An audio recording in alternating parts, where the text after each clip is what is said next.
just lose your focus, lose your command, but it'll be real important for him to get it back as this next hitter walks up to the plate. Pitch taken several inches below the zone, in fact. Wow, his last time out, guys were just flailing away at that slider, but tonight, completely. High and deep to right. A ball that's carrying. On the warning track, he makes the catch.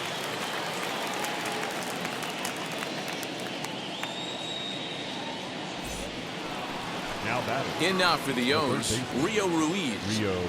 Ready to deliver. Here comes the first pitch. Ball one.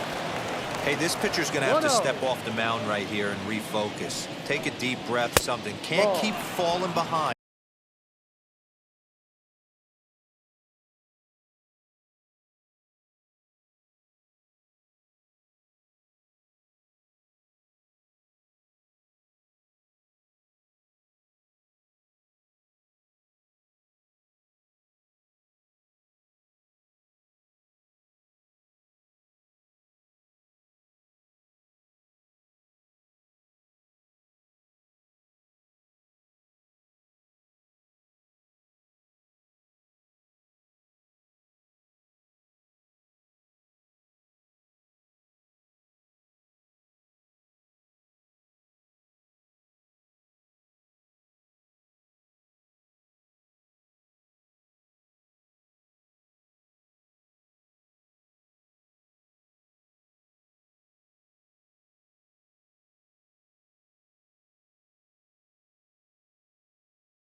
and creating traffic. It puts everybody on edge, not only himself, his defense, and especially his manager. And set up behind the dish is Woody Keller, as you see the rest of our umpiring crew there. You know, D-Row, Woody Keller's a good umpire, but at times the consistency kind of wavers a little bit. I'm not sure if you'd say he's a low ball umpire or a high ball umpire. Sometimes his zone changes from game to game. Yeah, he can be a little inconsistent, Dan, no question about it, but he's approachable. As an offensive player, I just want to be able to turn around and say, is that as far as you're going today? And Woody will usually give you an answer. Judge is over to his right as he puts this one away, 2 down. Next to dig in, Jahmai Jones. 2s all over the place. 2 on, 2 out, and of course, here in inning number 2. 1 ball, no strikes to count. That hole getting a little deeper now. It's 2-0. Next pitch coming up here will make it an even 100 for the ball game. Sent in the air out to straightaway center. Hicks is after it. He gets there to make the catch, and that ends the inning. But not before 12 men cross the plate here as they really break this game open. We'll go to the bottom half of inning number 2. The O's lead this thing 19-0. So now it'll be the 4-hole hitter, Aaron Judge. He's ready for his first at-bat of this early season contest. 0-1 the count. Pitch on the way. Goodness. 0-2 now. After that off-balance swing right there, you find yourself down 0-2 and wishing you were back on deck with the donut on your bat, visualizing hitting a home run. And the throw will indeed take care of him for the first out. Next to stand in is Giancarlo Stanton. Lifetime in this matchup. He's a .333 hitter. And I'm not sure you can get fooled worse than that. It's 0-1. Means it's a guy who throws a lot of strikes, rarely walks people, but what does bite him occasionally is the home run ball. Matt, this is a guy that's not a power type of pitcher, so he needs to rely on being down in the strike zone. One of the keys, he tends to lose being aggressive when he falls behind and he kind of nibbles around the strike zone. And what happens with that, Matty V, he becomes very predictable. And when you don't have overpowering stuff, you tend to be able to get hit hard. Gleyber Torres is in with 2 away here as this one swung on and missed for the first strike. And I'm not sure, but it looks like he may have been blindfolded for that swing. It's 0-2 now. Now here's the pitch. And my goodness, how about this? He struck out the side in back-to-back innings. Welcome back to the Bronx as we check in with Heidi. Stepping in once again is Austin Hayes as we are all set to begin the 3rd inning in this one. Now a fastball to start the 3rd. That misses. It's ball 1. We're only in the 3rd inning, and his pitch count is above 60. That's not being too efficient with your pitches. 2-0 now. Now the pitch. Swing and a shot toward right center. And that'll split the gap as it should be extra bases. He hit the corner and tries for 3rd. And he is into 3rd with a leadoff triple. So he's head first into 3rd as he laid it all on the line on that one. Yeah, he took a pretty big risk going for the triple, Matt, but you gotta love the aggressiveness and the willingness to get dirty and beat the throw to 3rd. Man, that was a fun play to watch. Fouled away. 0-for-1 for him here in this one. That one doesn't even sniff the zone, missing very high. That fastball really got away from him there. That's kind of a red flag for me that he's starting to tire or wear down a little bit. The first thing that goes is location and then your mechanics. We'll see if this continues. 3-1 to him now. And he misses again, ball 4, and his control is really letting him down now. So now the Oriole cleanup hitter, Trey Mancini. Liner toward right center. Boy, and the shellacking continues as this is down for extra bases. And the second run will score as well. You simply cannot offer up a pitch like this to a hitter of this guy's magnitude, especially with runners on the bags. He makes a living off frozen ropes to the outfield like this, and that one drives in a pair. Stepping in now, Anthony Santander, as he'll look at a fastball too high for ball one. And that's high and away, and the count goes to 2-0. Yeah, I think it's pretty clear they don't want to challenge this guy right here, but working around a guy can come back to bite you at times. 3-0 to him now. And he misses again, as the command is definitely letting him down now. It's ball 4. Next will be the designated hitter, Pat Valaika. It was a walk in his last trip. And that misses for ball 1. He's already walked 2 in this inning already. This guy just can't seem to find the strike zone. Well above the letters with the fastball that time. He's got a couple of pitches to deal with right here, but he's starting to lose command of his pitches. It might be time to take a step back and try to refocus on making some good pitches. Judge moves to his right and puts this one away in the alley for out number 1. And the runner, not tagging, will retreat to second base. Number 2, shortstop. Up next, Freddie Galvis. A hit in 2 at-bats for him at this point in the ballgame. Ball 1 to start the at-bat. The 1-0. Hey, I don't mind that batter taking that strike right there. He's walked a couple people early in this game. Got to find out if he can find the zone. If he wants to walk them all in, we'll take it. And the fastball sails on him, and that's to the backstop.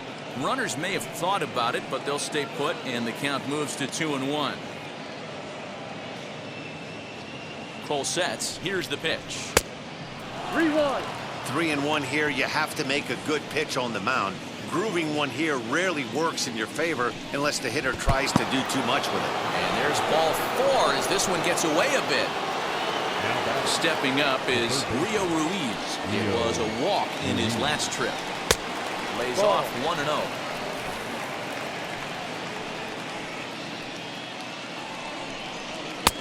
Lays off again, and it's 2-0. To be honest, he just doesn't look that comfortable on the mound right now. He really looks like he's fighting himself on every pitch. 3-0 to him now. Mancini on third. Santander on second. Galvis is over at first with 1 away. And that misses. Ball 4. A run will come in to score.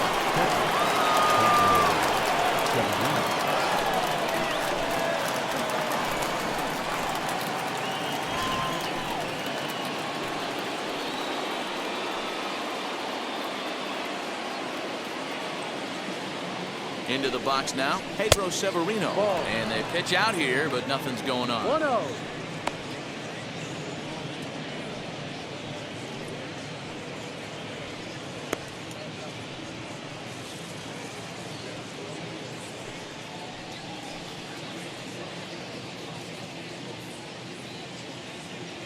Here it comes, 1-0. Now he gets the ground ball to first. This might be 2. And it's too late as he's in there.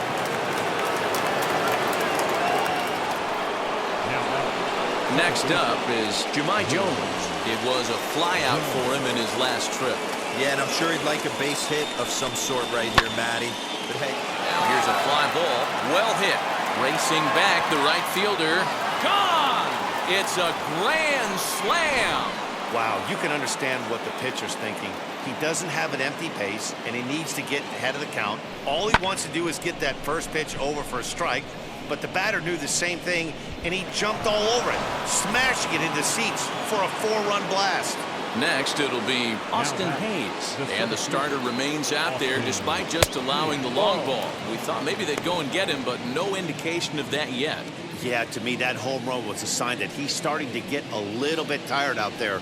It was a good pitch to hit, and it's typically the command that starts slipping when you're fatiguing a little bit. So I can't see him being out there much longer. The 2-0 on the way.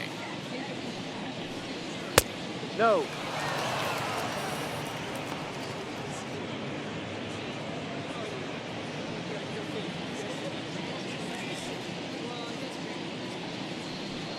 And he misses again, ball 4, and his control is really letting him down now. The first baseman, number 6. And now here is Ryan Mountcastle. set. Here it comes. Ball. Mountcastle takes a swings from the right-handed batter's box, but he's one of those rare hitters that actually thrives facing same-handed pitching. One of the very best in the game, as a matter of fact, in that type of matchup. Yeah, Matty, he does not leak with that front side. He keeps that shoulder tucked, stays inside the baseball, and it gives him every opportunity to hammer the fastball and stay on that breaking stuff. And he takes ball 4 again, and they clearly just don't want any part of him in this one. Next to hit, Trey Mancini, who drove in 2 runs on a double in his last at-bat. 1 ball.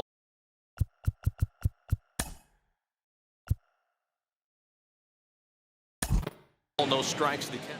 Out. He's out. 3. Keep it.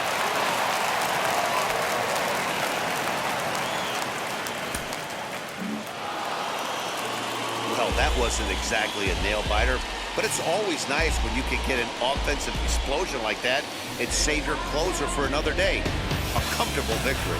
27-8 tonight. Baltimore came out swinging with a huge first inning that really set them up well. John Meade.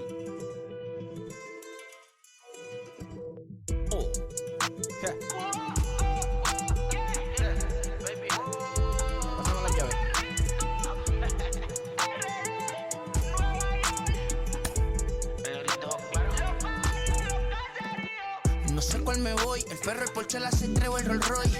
El bote parqueado en San Croix, viviendo la vida como si se va a acabar hoy. Yo, tranquilo en la mía es que estoy. El Richard Zafiro, Dios más los bendiga, mis hijos no nacerá otro como Floyd. Las baby le llegan, los míos al día no le falta nada. Las guaguas son negras, están todas blindadas. Tú ronca allá afuera, aquí tú no eres nada. Porque mi tiempo me vale dinero, no te asustes si te enseño todos los ceros. La vida me bendijo porque me mero, soy mi jefe, so hago lo que yo quiero. Aquí arriba no llegan, tú sabes que aquí es real. Me venga a afrontar, preguntarle al banquero, son 3 melones semanal. No existe quien me va a parar, se juntaron todos para quererme frenar. Saludo a la federal y al estatal, cambié todas las válvulas ya que pueden barbulear. Yo sé que no va a cambiar, los que se viraron que le vaya mal. Y si me tiran sabe que voy a pichar. Los palos son legales, las cortas están digitales. Los roles, los out de mal, la caja. Always big expectations in the Bronx, and 2021 is no exception as the Yankees open up at home against the Toronto Blue Jays. The Yanks, of course, were bounced in the AL Division Series last year, so this is a team hungry for more. With more on that and this year's model, here's Heidi Watkins. Matt, I asked a few of the players how it feels to enter the season carrying the weight of high expectations placed on them as consensus frontrunners. Yankee skipper Aaron Boone knows the high expectations for this Yankee club. When you have a lineup featuring DJ LeMahieu, Aaron Judge, Gleyber Torres, and Giancarlo Stanton, big offensive numbers are expected. And the Yanks led the American League in runs scored last year. And Jameson Taillon and Corey Kluber join a loaded pitching staff with Garrett Cole, Aroldis Chapman, and Luis Severino. But the pitchers will need some help if New York wants to reach their potential. The Yankees committed a league-worst 48 errors in 2020. Tighten the screws a bit on defense, and there could be big things coming in the Bronx. Thanks, Heidi. And on that note, let's get things underway.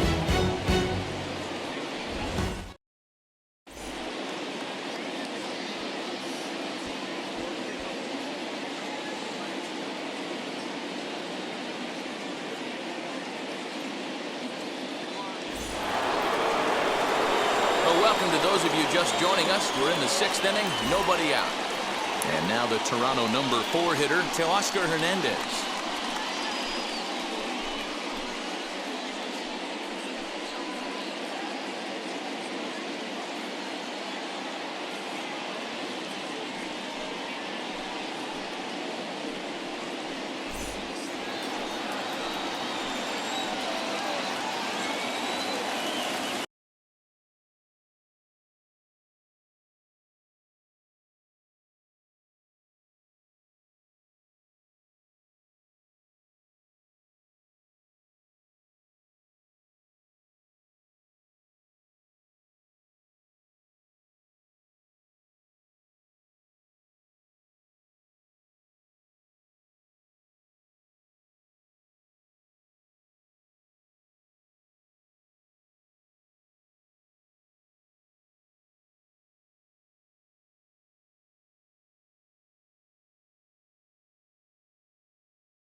The 1-0 delivery.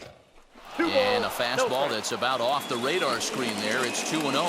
His career line against Garrett Cole, he's just 1 for 6. Too high. And it's 3-0. Everyone in the ballpark knows what the pitcher's intentions are in this situation. Great job at the plate to lay off a tough pitch in a good spot. Here it comes, the 3-0. It's laid off, but in there for strike 1. I'm not going to lie, I thought he lost it right there. He had no feel for the baseball, missing wildly several balls in a row, but able to attack the zone right now. Let's see if he gets back into it. Oh, and it misses. Ball 4, and that will force home a run. And this inning is a perfect example of how quickly fortunes can change in this game. He was cruising along, hardly any trouble at all. Now he walks in a run and is still in the middle of a bases-loaded mess. He's got some work to do to limit the damage. Rowdy Tellez stands in as he looks at ball 1 here. Oh, and he had him guessing there, and it's a ball and a strike. Great pitch in that situation. If he makes contact on that one, more than likely he's hitting into a double play. Offered a low one there, but came up empty. Misses. Ball 2. I know he missed with a fastball right there, but this guy's arsenal, you can't figure out what he's trying to do. He's got a lot of different directions. And a ball in the dirt as it gets away a bit. The runners will hold tight, but it's a full count now, 3-2.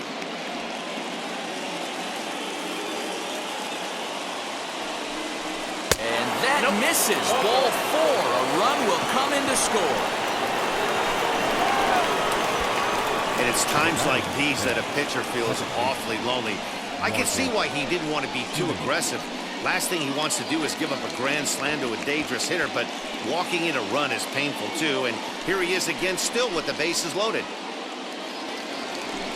Stepping in for the Jays, Marcus Semien, 0 for 2 for him to this point. And here's a fastball called for strike 1.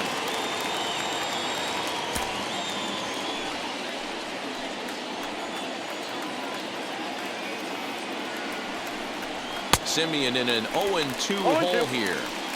Sometimes guys get a little less aggressive pitching with a couple of runners on base, but not here. That was 2 good fastballs to take control. And this one gets away. Good work there to prevent any advance. It's 1-2.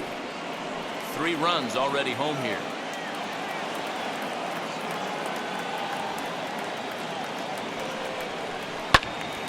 Count still at 1-2. Yeah, you could tell he was ready for another fastball, but the pitcher went to breaking ball, and the hitter just fouls that one off. Swing and a miss, and that's a much-needed first out there. Really good late bite on that slider right there. The best ones have that late action that just darts at the last minute. They're so tough to get the bat on, and when you've got that good slider going, it's a great strikeout pitch. On his way to pitch number 100, Lourdes Gurriel comes on with 1 away as he looks at a ball. It's 1-0. His career line against Garrett Cole.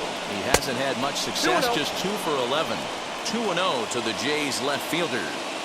It's one thing to get hit around, but it's far worse when you're getting yourself into trouble by not throwing strikes. Every pitcher's been there, but it doesn't make it any less frustrating or unacceptable. And he finally gets this one over for strike 1. Taking all the way there, and a walk could be huge here, so I wouldn't be surprised if he's got the bat on his shoulder again on the next pitch.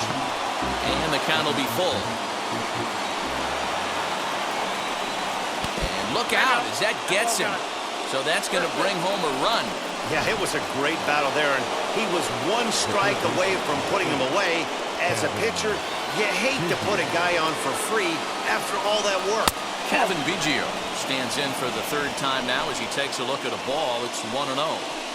Props to the hitter right there for laying off with a guy on third. You want to be aggressive, but you have to get a pitch you can drive. 4 runs here in this half inning.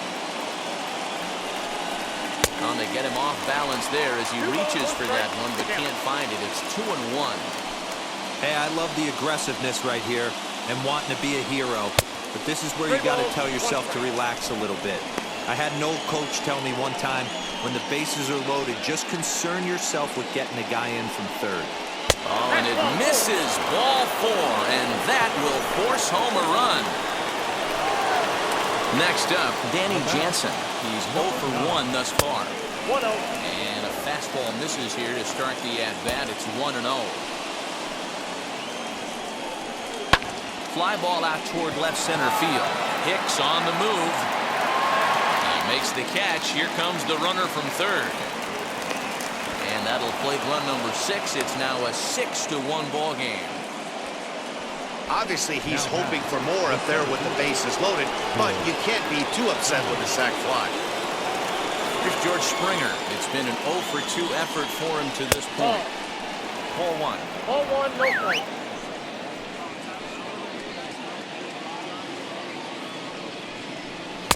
Two balls and no strikes. No strikes. Has to be a challenge pitch coming up here.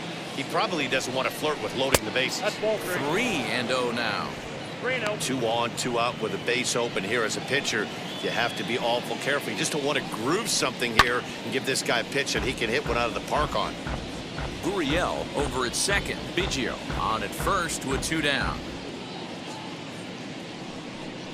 And he misses again as the command is definitely letting him down now. It's ball 4. Next to bat for Toronto, Bo Bichette. He hits here in a spot where he might be able to put this one out of reach. Yeah, that down 5, another run across here could very well put the nail in the coffin. Mentally, they might still feel like they've got a shot if they can get out of this jam, though. Fastball. Whoa, look out. That just about got him in the coconut. Well, that'll wake everyone up. Anytime you buzz the tower like that, there's reason for people to start getting a little bit edgy. And that misses. Ball 4. A run will come in to score. So the next